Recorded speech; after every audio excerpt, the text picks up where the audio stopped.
What if I told you that one of rock's most soul-stirring voices has left us, but his legacy will echo for generations?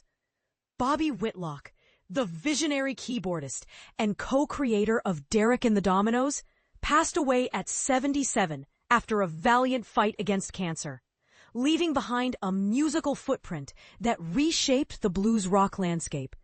But here's where it gets controversial. Could his story have been even more legendary if the band hadn't imploded under the weight of personal demons?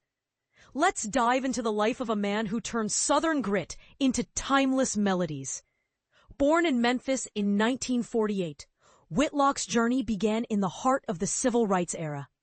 At just 16, he became the first white artist signed to Stax Records, a bold move that broke barriers in the segregated music scene.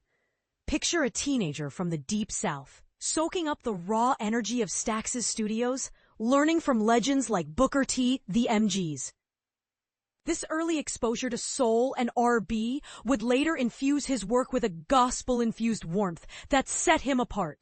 By 1968, Whitlock was part of Delaney, Bonnie, and Friends, a collective that became a melting pot for future rock icons.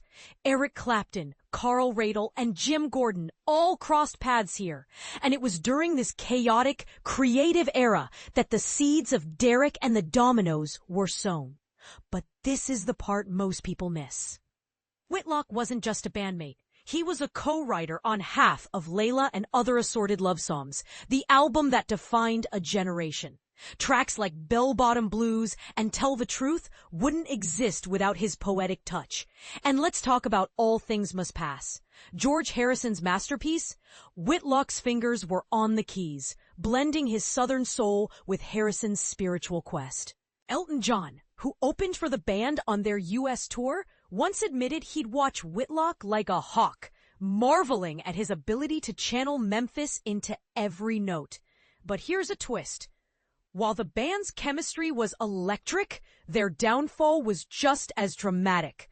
Drug addiction and internal strife tore them apart in 1971, mid-recording. Could they have been even bigger if they'd stayed together? Or was their brief brilliance all the more powerful because it was fleeting? Whitlock's solo career in the 1970s was a quieter but no less impactful chapter.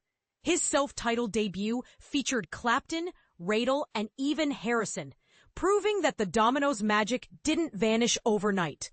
Later collaborations with the Rolling Stones on Exile on Main Street and Dr. John's The Sun, Moon, Herbs cemented his status as a session maestro.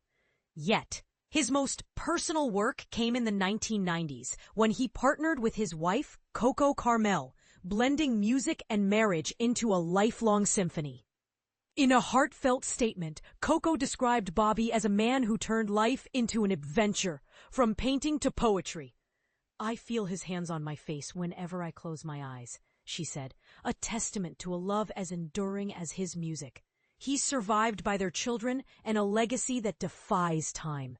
So what do you think? Was Derek and the Dominos' short lifespan a tragedy or a triumph?